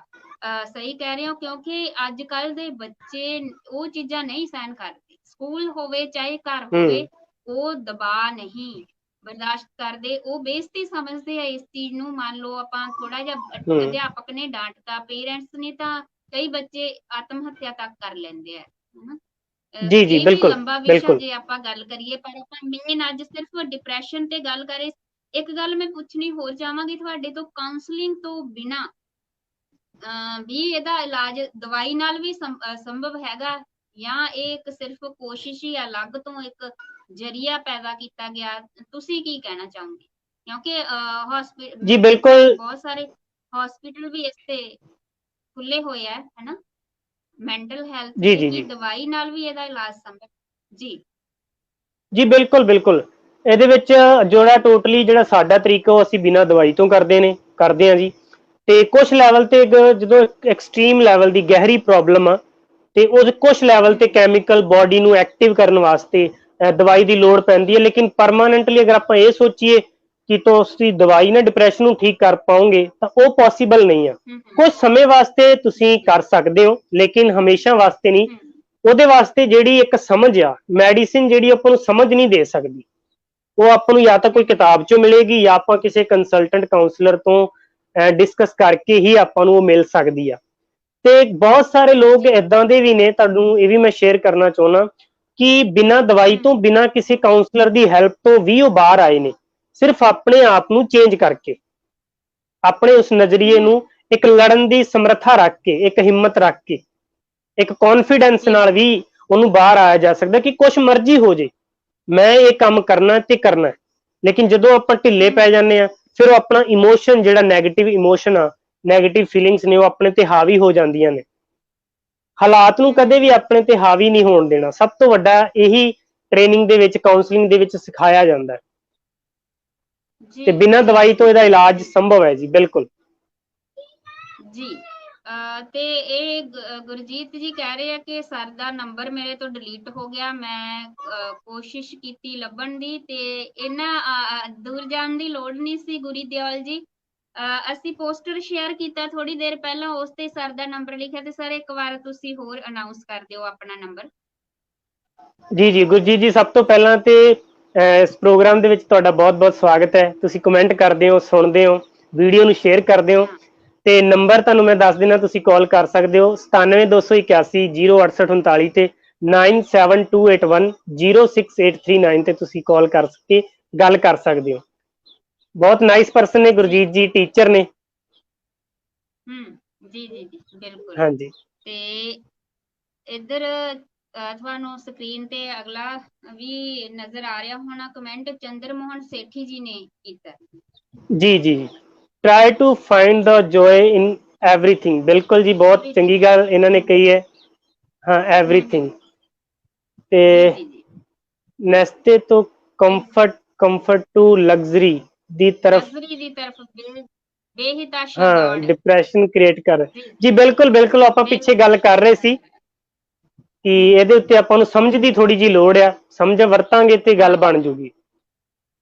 ਸਮਾਂ ਬਦਲ ਰਿਹਾ ਹੈ, ਪਰ ਬਹੁਤ ਹੱਦ ਤੱਕ ਜੇ ਕਹੀਏ ਬਦਲ ਗਿਆ ਜੀ। ਬਿਲਕੁਲ ਬਿਲਕੁਲ, ਹਰ ਇੱਕ ਚੀਜ਼ ਹਰ ਪਲ ਟਾਈਮ ਦੇ ਅਨੁਸਾਰ ਬਦਲਦੀ ਆ, ਤਾਂ ਆਪਾਂ ਨੂੰ ਵੀ ਉਹਦੇ ਅਨੁਸਾਰ ਬਦਲਣਾ ਪਊਗਾ।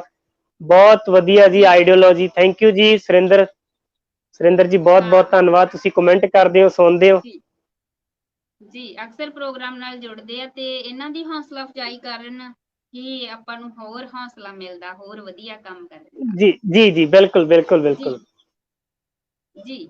ਤੇ ਜੇ ਅਸੀਂ ਗੱਲ ਕਰੀਏ ਕਿ ਹੁਣ ਤੱਕ ਲਗਭਗ ਕਿੰਨੇ ਕੁ ਤੁਹਾਡੇ ਕੋਲ ਇਸ ਤਰ੍ਹਾਂ ਦੇ ਕੇਸ ਜਿਹੜੇ ਤੁਸੀਂ ਸੋਲਵ ਕੀਤੇ ਹੋਣਗੇ, ਕੋਈ ਆਈਡੀਆ ਹੈ ਆਪਣੇ ਕੰਮ ਦੇ ਦੌਰਾਨ ਜਦੋਂ ਤੁਸੀਂ ਜੁੜੇ ਹੋ? ਜੀ ਜੀ ਦੇਖੋ, ਲਾਸਟ 3 ਈਅਰ ਤੋਂ ਅਸੀਂ ਇਹ ਕੰਮ ਕਰ ਰਹੇ ਹਾਂ, ਔਰ 1000 ਤੋਂ ਲੈ ਕੇ 1500 ਦੇ ਵਿੱਚ ਓਵਰਆਲ ਅਸੀਂ ਕੇਸਿਸ ਜਿਹੜੇ ਆ ਸੋਲਵ ਕੀਤੇ ਆ। ਔਰ YouTube ਤੇ ਚੈਨਲ ਵੀ ਹੈ ਜੀ, ਉਹਦੇ ਤੇ ਸਾਡੇ 2700 2800 ਦੇ ਕਰੀਬ ਸਬਸਕ੍ਰਾਈਬਰ ਨੇ, 300 ਦੇ ਪਲੱਸ 3 ਲੱਖ ਤੋਂ ਪਲੱਸ ਵਿਊਵਰਸ਼ਿਪ ਵੀ ਹੈ ਜੀ। ਉੱਥੇ ਲੋਕ ਆਉਂਦੇ ਨੇ, ਸੁਣਦੇ ਨੇ।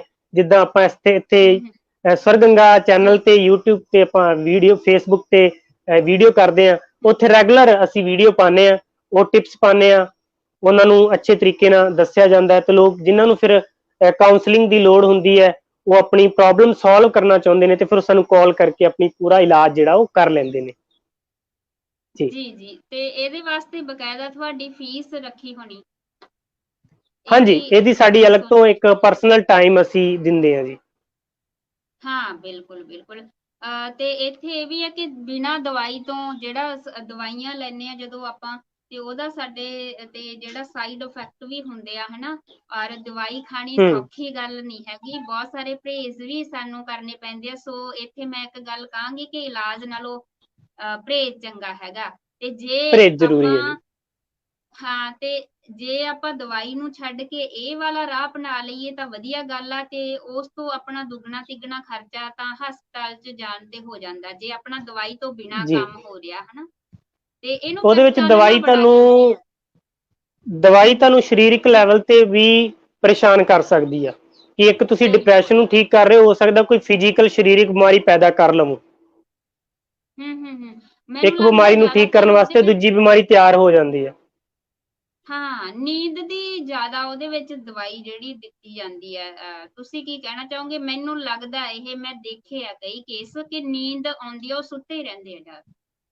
ਉਹਦਾ ਦੇਖੋ ਜੀ ਸਿੰਪਲ ਜਿਹਾ ਕਾਰਨ ਹੈ ਕਿ ਉਹਨਾਂ ਨੂੰ ਇੱਕ ਰਿਲੈਕਸ ਮਿਲਦਾ ਹੈ, ਕਿ ਜਿਵੇਂ ਇੱਕ ਸ਼ਰਾਬੀ ਪਰਸਨ ਹੈ, ਉਹ ਸ਼ਰਾਬ ਕਿਉਂ ਪੀਤੀ ਜਾਂਦੀ ਹੈ, ਇਹਦਾ ਉਦਾਹਰਨ ਆਪਾਂ ਦਵਾਈ ਤੇ ਸ਼ਰਾਬ ਨੂੰ ਥੋੜਾ ਜਿਹਾ ਜੋੜ ਕੇ ਜਿਹੜੀ ਵਾਈਨ ਲੋਕ ਪੀਂਦੇ ਆ, ਆਪਣੇ ਆਪ ਨੂੰ ਭੁੱਲਣ ਵਾਸਤੇ, ਆਪਣੀਆਂ ਪਰਿਵਾਰਿਕ ਸਮਾਜਿਕ ਜ਼ਿੰਮੇਵਾਰੀਆਂ ਨੂੰ ਭੁੱਲਣ ਵਾਸਤੇ, ਜਦੋਂ ਪ੍ਰੋਬਲਮਸ ਨੂੰ ਭੁੱਲਣ ਵਾਸਤੇ, ਕਿ ਜਦੋਂ ਉਹ ਪੀ ਲੈਂਦੇ ਆ ਜਾਂ ਸ਼ਰਾਬ ਪੀ ਲੈਂਦੇ ਆ ਤੇ ਕੀ ਹੁੰਦਾ, ਉਹ ਓਨੇ ਟਾਈਮ ਵਾਸਤੇ ਰਿਲੈਕਸ ਰਹਿੰਦੇ ਆ, ਉਹਨਾਂ ਨੂੰ ਜੰਨਤ ਲੱਗਦੀ ਹੈ, ਸਵਰਗ ਲੱਗਦਾ ਹੈ।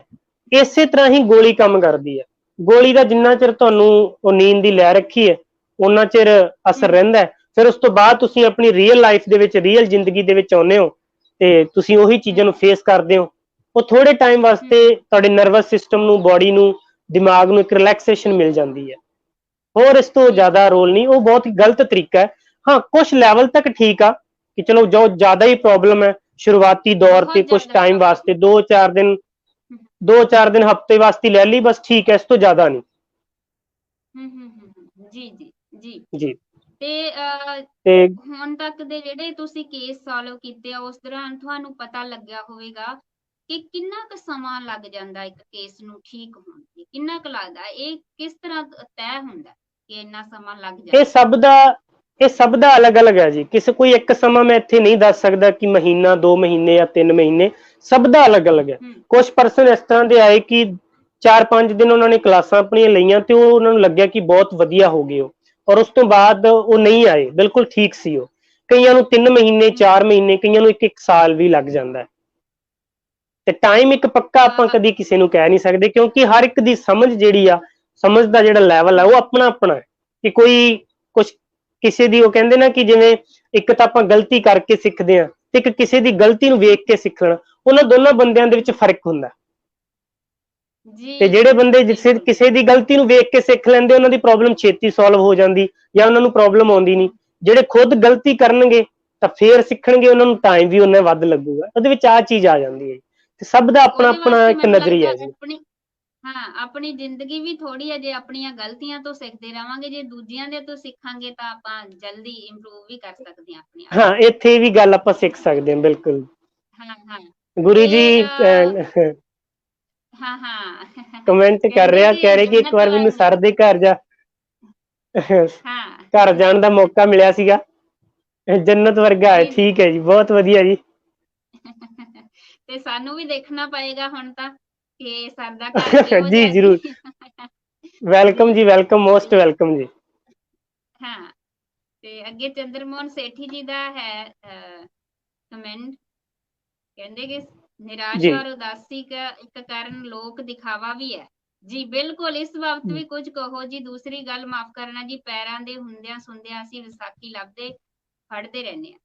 ਜੀ ਬਿਲਕੁਲ ਬਿਲਕੁਲ, ਇਹ ਗੱਲ ਤਾਂ ਅਸੀਂ ਕਰ ਹੀ ਚੁੱਕੇ ਹਾਂ ਕਿ ਦਿਖਾਵਾ, ਜਿਵੇਂ ਵਿਆਹ ਸ਼ਾਦੀਆਂ ਤੇ ਘਰਾਂ ਤੇ ਜਿਹੜਾ ਪੈਸਾ ਲਾ ਰਹੇ ਆ ਹਨਾ, ਆਪਣਾ ਘਰ ਗਿਰਵੀ ਰੱਖਤਾ, ਜ਼ਮੀਨ ਗਿਰਵੀ ਰੱਖਤੀ, ਤੇ ਫੇਰ ਅਸੀਂ, ਮੈਂ ਪਹਿਲਾਂ ਵੀ ਕਿਹਾ ਸੀ ਕਿ ਅੱਡੀਆਂ ਚੱਕ ਕੇ ਫਾਹਾ ਲੈਣੇ ਆ ਜਦੋਂ ਅਸੀਂ, ਤੇ ਜਾਂ ਫਿਰ ਕੋਡੀ ਚਾਦਰ ਨਹੀਂ ਹੁੰਦੀ ਜਿੰਨੇ ਪੈਰ ਪਸਾਰ ਲੈਣੇ ਆ ਹਨਾ।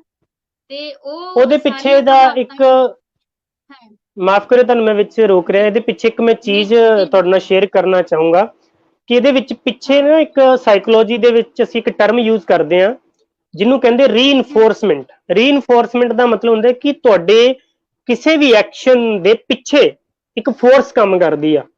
ਕਿ ਜਿਵੇਂ ਪੇਰੈਂਟ ਹੈ, ਇੱਕੋ ਪੇਰੈਂਟਸ ਨੇ, ਉਹ ਆਪਣੇ ਬੱਚੇ ਨੂੰ ਕਹਿੰਦੇ ਕਿ ਤੂੰ ਸਕੂਲ ਜਾ, ਬੱਚਾ ਸਕੂਲ ਨਹੀਂ ਜਾਣਾ ਚਾਹੁੰਦਾ, ਇੱਕ ਫੋਰਸ ਕੰਮ ਕਰਦੀ ਨਾ ਪੇਰੈਂਟਸ ਦੀ। ਆਪਣੇ ਕੁਝ ਵੀ ਖਰੀਦਦਾਰੀ ਕਰਨ ਦੇ ਜਾਂ ਪੈਸਾ ਲਾਉਣ ਦੇ ਪਿੱਛੇ ਇੱਕ ਫੋਰਸ ਕੰਮ ਕਰਦੀ ਆ, ਔਰ ਉਹ ਫੋਰਸ ਜਿਹੜੀ ਆ ਉਹ ਆਪਣੀ ਹੈ ਈਗੋ। ਜਦੋਂ ਆਪਾਂ ਡੀਪਰ ਲੈਵਲ ਤੇ ਜਾ ਕੇ ਆਪਣੇ ਬਿਹੇਵੀਅਰ ਨੂੰ ਚੈੱਕ ਕਰਾਂਗੇ ਨਾ, ਤੇ ਆਪਾਂ ਨੂੰ ਇੱਕ ਹੀ ਚੀਜ਼ ਦਿਖੂਗੀ, ਉਹ ਦਿਖੂਗੀ ਈਗੋ, ਅਹੰਕਾਰ ਦੀ ਸਮੱਸਿਆ। ਕਿ ਆਪਾਂ ਆਪਣੇ ਆਪ ਨੂੰ ਵਧਾ ਚੜਾ ਕੇ ਇੱਕ ਨਕਲੀਪਨ ਦੇ ਵਿੱਚ ਰੱਖਣਾ ਚਾਹੁੰਦੇ ਹਾਂ, ਔਰ ਉਹ ਆਪਾਂ ਨੂੰ ਥੋੜੇ ਸਮੇਂ ਵਾਸਤੇ ਪਲੇਜ਼ਰ ਦਿੰਦਾ, ਬਹੁਤ ਚੰਗਾ ਲੱਗਦਾ। ਕਿ ਅਗਰ ਸਪੋਜ਼ ਕਰੋ ਕਿ ਮੇਰਾ ਕੋਲ ਇੱਕ ਸਿੰਪਲ ਫੋਨ ਹੈ, ਤੇ ਮੈਂ ਕੀ ਕਹੂੰਗਾ ਕਿ ਯਾਰ ਆ ਮੈਨੂੰ ਲੋਕੀ ਦੇਖ ਕੇ ਕੀ ਕਹਿਣਗੇ, ਤੇ ਮੈਂ ਤਾਂ ਕੋਈ ਆਈਫੋਨ ਲੈ ਕੇ ਆਵਾਂ। ਤੇ ਮੈਂ ਉਹਨੂੰ ਆਪਣੀ ਇੱਜ਼ਤ ਨੂੰ, ਆਪਣੀ ਰਿਸਪੈਕਟ ਨੂੰ ਇੱਕ ਆਈਫੋਨ ਨਾਲ ਜੋੜਤਾ, ਇੱਕ ਜ਼ਿਆਦਾ ਰੁਤਬੇ ਨਾਲ ਜੋੜਤਾ। ਉਹ ਪ੍ਰੋਬਲਮ ਬਹੁਤ ਵੱਡੀ, ਇੱਕ ਉਹਨੂੰ ਸਭ ਤੋਂ ਵੱਡੀ ਮਾਨਸਿਕਤਾ ਮੈਂ ਕਹਿੰਦਾ। ਇਹਨੂੰ ਮੈਂ ਆਪਣੀ ਜ਼ਿੰਦਗੀ ਦੇ ਵਿੱਚ ਮਹਿਸੂਸ ਕੀਤਾ, ਮੇਰੇ ਕੋਲ ਵੀ ਸੀ ਔਰ ਅਜੇ ਵੀ ਕਿਤੇ ਨਾ ਕਿਤੇ ਹੈ, ਲੇਕਿਨ ਹੁਣ ਪਤਾ ਲੱਗ ਜਾਂਦਾ ਆਪਾਂ ਨੂੰ। ਮੈਂ ਇਹ ਨਹੀਂ ਕਹਾਂਗਾ ਕਿ ਬਿਲਕੁਲ ਹੀ ਖਤਮ ਹੋ ਗਈ ਹੈ, ਲੇਕਿਨ ਹੁਣ ਆਪਾਂ ਨੂੰ ਪਤਾ ਲੱਗਣ ਲੱਗ ਗਿਆ, ਕਿਉਂਕਿ ਪਿਛਲੇ ਕਾਫੀ ਸਾਲਾਂ ਤੋਂ ਅਸੀਂ ਇਸ ਵਿਸ਼ੇ ਤੇ ਕੰਮ ਕਰ ਰਹੇ ਹਾਂ ਤੇ ਲੋਕਾਂ ਨੂੰ ਸਮਝ ਰਹੇ ਹਾਂ ਜਾਂ ਆਪਣੇ ਆਪ ਨੂੰ ਸਮਝ ਰਹੇ ਹਾਂ, ਤੇ ਆਪਣੀਆਂ ਪ੍ਰੋਬਲਮ ਖੁਦ ਹੀ ਸਾਨੂੰ ਸਮਝ ਆ ਜਾਂਦੀ ਹੈ ਕਿ ਇਹ ਤੇ ਬਿਮਾਰੀਆਂ ਆਪਾਂ ਨੂੰ ਵੀ ਨੇ, ਆਪਾਂ ਵੀ ਇਹਨਾਂ ਦੇ ਵਿੱਚ ਫਸੇ ਹੋਏ ਹਾਂ। ਤੇ ਪਿਛਲੇ 3-4 ਸਾਲਾਂ ਤੋਂ ਬਹੁਤ ਸਾਰੇ ਬਹੁਤ ਸਾਰੇ ਸਾਨੂੰ ਚੀਜ਼ਾਂ ਸਿੱਖਣ ਨੂੰ ਮਿਲੀਆਂ ਤੇ ਮੈਨੂੰ ਲੱਗਦਾ ਹੈ ਕਿ ਉਹ ਕਿੰਨਾ ਲੋਕੀ ਸਿੱਖਦੇ ਨੇ ਇਸ ਚੀਜ਼ ਦਾ ਤੇ ਮੈਂ ਕੁਝ ਕਹਿ ਨਹੀਂ ਸਕਦਾ ਕਿ ਮੇਰਾ ਉਹਨਾਂ ਤੇ ਕੀ ਪ੍ਰਭਾਵ ਪੈਂਦਾ ਹੈ ਤੇ ਉਹ ਹੀ ਦੱਸ ਸਕਦੇ ਨੇ। ਲੇਕਿਨ ਜਦੋਂ ਉਹਨਾਂ ਨੂੰ ਮੈਂ ਸਿਖਾਉਣਾ ਜਾਂ ਜਦੋਂ ਟੀਚਿੰਗ ਸਾਡੀ ਹੁੰਦੀ ਆ, ਉਸ ਨੂੰ ਮੈਂ ਆਪਣੀ ਲਾਈਫ ਦੇ ਵਿੱਚ ਪ੍ਰੈਕਟੀਕਲ ਇੰਪਲੀਮੈਂਟ ਕਰਦਾ ਤੇ ਮੇਰੀ ਲਾਈਫ ਹੋਰ ਜ਼ਿਆਦਾ ਬੈਟਰ ਹੋ ਜਾਂਦੀ ਆ। ਬਿਲਕੁਲ ਬਿਲਕੁਲ, ਕਿਉਂਕਿ ਹੁਣ ਜਿਵੇਂ ਆਪਾਂ ਨੂੰ ਜੋ ਸਾਡੇ ਸਰੋਤੇ ਦਰਸ਼ਕ ਸੁਣ ਰਹੇ ਆ ਤੇ ਉਹ ਵੀ ਆਪਾਂ ਫਿਰ ਜਿਵੇਂ ਮੈਂ ਵੀ ਸੁਣ ਰਹੀ ਹਾਂ, ਮੈਂ ਵੀ ਸੋਚਦੀ ਹਾਂ ਜੋ ਗੱਲ ਤੁਸੀਂ ਕਹਿ ਰਹੇ ਹੋ ਕਿ ਮੈਂ ਏਦਾਂ ਕਰਦੀ ਹਾਂ, ਕਿ ਮੈਂ ਇਹ ਸੋਚਦੀ ਹਾਂ ਹਨਾ। ਰਾਈਟ। ਜਿਵੇਂ ਫੋਨ ਨੂੰ ਲੈ ਜੀ ਜੀ, ਕੇ ਜਿਵੇਂ ਬਿਲਕੁਲ ਬਿਲकुल। ਛੋਟੀ ਗੱਲ ਹੈਗੀ ਆ, ਮੰਨ ਲਓ ਜੇ ਅੱਜ ਮੇਰੇ ਕੋਲ ਨੋਕੀਓ 2690 ਬਾਰੇ ਮੈਂ ਕਦੇ ਵੀ ਸੋਚ ਨਹੀਂ ਸਕਦੀ ਕਿ ਹੁਣ ਮੇਰੇ ਕੋਲ ਹੋਵੇ ਹਨਾ, ਵੀ ਇਹ ਫੋਨ ਹੂੰ। ਨਾ ਹੋਵੇ ਕਿ ਉਹ 2690 ਹੋਵੇ ਤਾਂ ਮੈਂ ਕਦੇ ਨਹੀਂ ਸੋਚੂੰਗੀ ਕਿ ਇਹੀ ਗੱਲ ਸੋਚੂੰਗੀ ਕਿ ਲੋਕ ਕੀ ਕਹਿਣਗੇ, ਵੀ ਇਹ ਫੋਨ ਵੀ ਨਹੀਂ ਲੈ ਸਕਦੇ ਹਨਾ, ਕਿ ਇਹਨਾਂ ਕੋਲ ਇਹ ਫੋਨ ਜੀ ਜੀ, ਬਹੁਤ ਸਾਰੀਆਂ ਇਹ ਛੋਟੀ ਚੀਜ਼ ਹੈ ਇਹ ਹਨਾ। ਤਾਂ ਹਾਈ ਲੈਵਲ ਤੇ ਜਦੋਂ ਅਸੀਂ ਜਾਂਦੇ ਆ ਉਦੋਂ ਇਹ ਚੀਜ਼ਾਂ ਆਪਾਂ ਨੂੰ ਸਮਝ ਆਉਂਦੀਆਂ ਨੇ। ਆਉਂਦੀਆਂ ਬਾਕੀ ਜੀ, ਪਹਿਲਾਂ ਇਹ ਮੈਂ ਗੱਲਾਂ ਗੱਲ ਆਪਾਂ ਕਰ ਨੂੰ ਰਹੀ ਫੇਰ ਸੀ ਕਿ ਸਮਝ ਕਿੰਨੀ ਆਉਂਦੀਆਂ। ਦੇਰ ਚ ਕੇਸ ਠੀਕ ਹੁੰਦਾ, ਤੇ ਤੁਸੀਂ ਕਿਹਾ ਸੀ ਵੀ ਕਈ ਤਾਂ ਹਾਂ ਤੁਸੀਂ ਕਿਹਾ ਸੀ ਕਿ 3-4 ਦਿਨਾਂ ਚ ਵੀ ਹੋ ਜਾਂਦਾ, ਮਹੀਨਾ ਵੀ ਲੱਗ ਸਕਦਾ, ਕੁਝ ਕਹਿ ਨਹੀਂ ਸਕਦੇ। ਤੇ ਇਹ ਕਈ ਵਾਰ ਜਿਹੜੇ ਜਲਦ ਠੀਕ ਹੁੰਦੇ ਆ ਉਹ ਉੱਥੇ ਇਹ ਗੱਲ ਨਹੀਂ ਡਿਪੈਂਡ ਕਰਦੀ ਕਿ ਉਹ ਸ਼ਾਇਦ ਹੁਣੇ ਡਿਪਰੈਸ਼ਨ ਦਾ ਸ਼ਿਕਾਰ ਹੋਏ ਹੋਣ, ਵੀ ਘੱਟ ਸਮਾਂ ਹੋਵੇ। ਜਿਹੜੇ ਬਹੁਤ ਦੇਰ ਦੇ ਆ ਜਾਂ ਜਿਨ੍ਹਾਂ ਨੂੰ ਪਤਾ ਹੀ ਨਹੀਂ ਲੱਗਿਆ ਕਿ ਅਸੀਂ ਡਿਪਰੈਸ਼ਨ ਚ ਆ, ਅਸੀਂ ਤਣਾਅ ਚ ਹੈਗੇ ਆ, ਤੇ ਉਹਨਾਂ ਤੇ ਜ਼ਿਆਦਾ ਦੇਰ ਬਹੁਤ ਵਧੀਆ ਲੱਗਦੀ ਹੈ। ਗੱਲ ਕਹੀ, ਇਹ ਗੱਲ ਤੇ ਤੁਸੀਂ ਜਿਹੜੇ ਬਿਲਕੁਲ। ਇਹ ਚੀਜ਼ ਬਿਲਕੁਲ ਅਸਰ ਕਰਦੀ ਹੈ ਜੀ। ਬਹੁਤ ਜੀ ਵਧੀਆ ਗੱਲ ਕਹੀ ਤੁਸੀਂ, ਇਹ ਜੀ ਚੀਜ਼ ਬਿਲਕੁਲ ਅਸਰ ਕਰਦੀ ਹੈ ਕਿ ਅਜੇ ਥੋੜਾ ਥੋੜਾ ਕਿਸੇ ਨੂੰ ਪਤਾ ਹੀ ਚੱਲ ਰਿਹਾ, ਉਹਨੂੰ ਲੱਗ ਰਿਹਾ ਕਿ ਮੈਂ ਉਦਾਸ ਰਹਿ ਜੀ ਰਿਹਾ ਮਹੀਨੇ 2 ਮਹੀਨੇ ਤੋਂ ਹੀ ਆ। ਤੇ ਕਈ ਹਮ ਕੇਸ ਇਦਾਂ ਦੇ ਆਏ ਆ ਕਿ ਉਹ ਸਾਲ 2 ਸਾਲ ਜਾਂ 5 ਸਾਲ ਜਾਂ 20 ਸਾਲਾਂ ਤੋਂ ਲੋਕ ਪਰੇਸ਼ਾਨ ਨੇ, ਬਸ ਉਹ ਗੋਲੀ ਖਾ ਕੇ ਟਾਈਮ ਪਾਸ ਕਰ ਰਹੇ ਹਮ ਨੇ, ਜਾਂ ਤਾਂ ਉਹਨਾਂ ਨੂੰ ਕੋਈ ਚੰਗਾ ਜੀ ਕੰਸਲਟੈਂਟ ਜੀ ਨਹੀਂ ਮਿਲਿਆ, ਟੀਚਰ ਨਹੀਂ ਮਿਲਿਆ।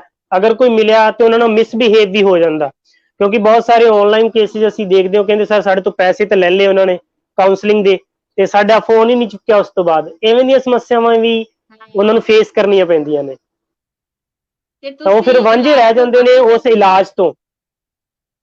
ਹਾਂ ਮੈਂ ਇੱਥੇ ਜ਼ਰੂਰ ਦੱਸਣਾ ਚਾਹੂੰਗੀ ਆਪਣੇ ਸਰੋਤਿਆਂ ਦੀ ਜਾਣਕਾਰੀ ਵਾਸਤੇ ਕਿ ਤੁਸੀਂ ਇਲਾਜ ਤੋਂ ਬਾਅਦ ਆਪਣੀ ਪੇਮੈਂਟ ਲੈਂਦੇ ਹੋ, ਜੋ ਵੀ ਫੀਸ ਹੈ। ਹਾਂ, ਬਾਅਦ ਵਿੱਚ ਵੀ ਹੁੰਦੀ ਹੈ ਜੀ, ਪਹਿਲਾਂ ਵੀ ਹੁੰਦੀ ਹੈ, ਦੋਨੋਂ ਹੀ ਤਰੀਕੇ ਅਸੀਂ ਵਰਤਦੇ ਹਾਂ ਜੀ। ਇਹਦੇ ਵਿੱਚ ਕੋਈ ਵੀ ਸਾਡਾ ਜੀ ਇੱਕ ਉਹ ਨਹੀਂਗਾ ਕਿ ਨਹੀਂ ਤੁਸੀਂ ਪਹਿਲਾਂ ਕਰੋ ਫਿਰ ਇਸ ਤਰ੍ਹਾਂ ਦਾ ਕੁਝ ਨਹੀਂ। ਸਾਡਾ ਮੇਨ ਜਿਹੜਾ ਮੋਟਿਵ ਆ ਉਹ ਹੈ ਰਿਜ਼ਲਟ ਦੇਣਾ, ਉਹ ਸਾਡਾ ਹੂੰ ਰਿਜ਼ਲਟ ਦੇਣਾ।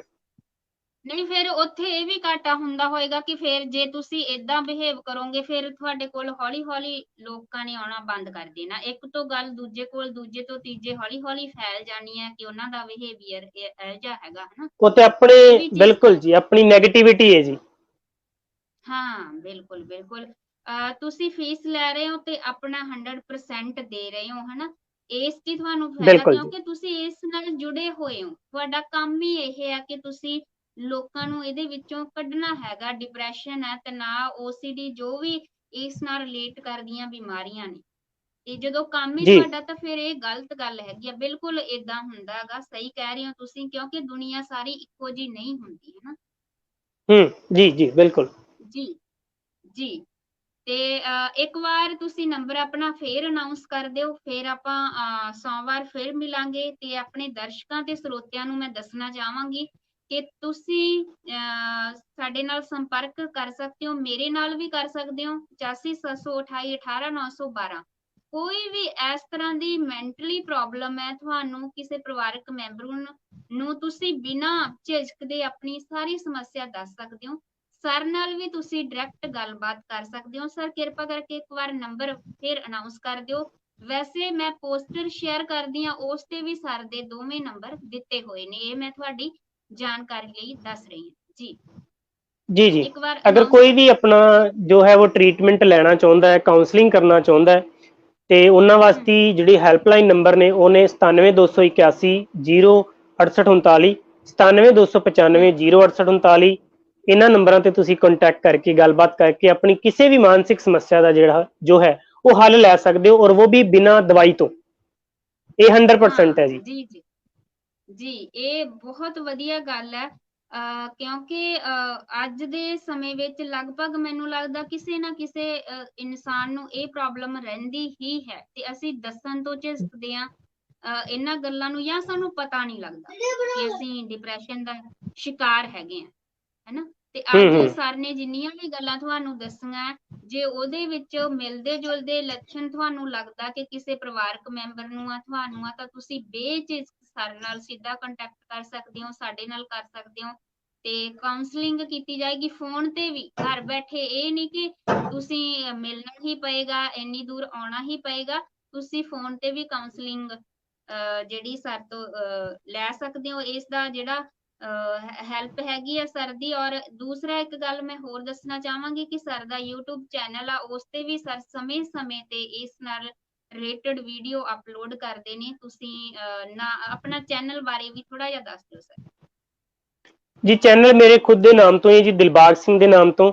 ਔਰ ਬਾਕੀ ਅਸੀਂ ਡਿਸਕ੍ਰਿਪਸ਼ਨ ਦੇ ਵਿੱਚ ਤੁਹਾਨੂੰ ਲਿੰਕ ਪ੍ਰੋਵਾਈਡ ਕਰਵਾ ਦਾਂਗੇ, ਤੁਸੀਂ ਪਾ ਸਕਦੇ ਹੋ। ਹਾਂਜੀ, ਬਿਲਕੁਲ ਬਿਲਕੁਲ ਠੀਕ ਜੀ। ਤੇ ਅੱਜ ਠੀਕ। ਦੀ ਇਸ ਗੱਲਬਾਤ ਵਾਸਤੇ ਤੁਹਾਡਾ ਬਹੁਤ ਬਹੁਤ ਸ਼ੁਕਰੀਆ ਸਰ, ਤੁਸੀਂ ਸਮਾਂ ਕੱਢਿਆ। ਤੇ ਥੈਂਕ ਯੂ ਜੀ, ਸੋਮਵਾਰ ਨੂੰ ਥੈਂਕ ਯੂ ਸੋ ਫੇਰ ਮਚ। ਆਪਾਂ ਹਾਜ਼ਰ ਹੋਵਾਂਗੇ, ਸਾਡੇ ਸਰੋਤਿਆਂ ਵਾਸਤੇ, ਸਾਡੇ ਦਰਸ਼ਕਾਂ ਵਾਸਤੇ ਕਿਸੇ ਹੋਰ ਵਿਸ਼ੇ ਤੇ ਗੱਲਬਾਤ ਕਰਾਂਗੇ, ਮੈਂਟਲ ਹੈਲਥ ਨਾਲ ਜੁੜੀਆਂ ਹੋਈਆਂ। ਤੇ ਅਸੀਂ ਇਹ ਲਗਾਤਾਰ ਪ੍ਰੋਗਰਾਮ ਕਰ ਰਹੇ ਹਾਂ। ਸੋਨੀਆ ਸਿਮਰ ਜੀ ਸਾਡੇ ਨਾਲ ਜੁੜੇ ਨੇ ਤੇ ਬਹੁਤ ਸ਼ੁਕਰੀਆ, ਕਹਿੰਦੇ ਬਹੁਤ ਵਧੀਆ ਗੱਲਬਾਤ ਹੈ। ਔਰ ਸਰਬਜੀਤ ਕੌਰ ਸਹੋਤਾ ਜੀ ਵੀ ਸਾਡੇ ਨਾਲ ਜੁੜੇ ਨੇ ਤੇ ਕਹਿੰਦੇ ਦੋਹਾਂ ਭੈਣ ਭਰਾਵਾਂ ਨੂੰ ਪਿਆਰ ਭਰੀ ਸਤਿ ਸ਼੍ਰੀ ਅਕਾਲ ਹੈ। ਜੀ ਸੁਰਿੰਦਰ ਸ਼ੁਕਰੀਆ ਜੀ, ਧਨੋਤਾ ਜੀ ਸ਼ੁਕਰੀਆ, ਸਤਿ ਸ਼੍ਰੀ ਲਗਾਤਾਰ ਅਕਾਲ ਜੀ। ਬਣੇ ਹੋਏ ਆ ਜੀ।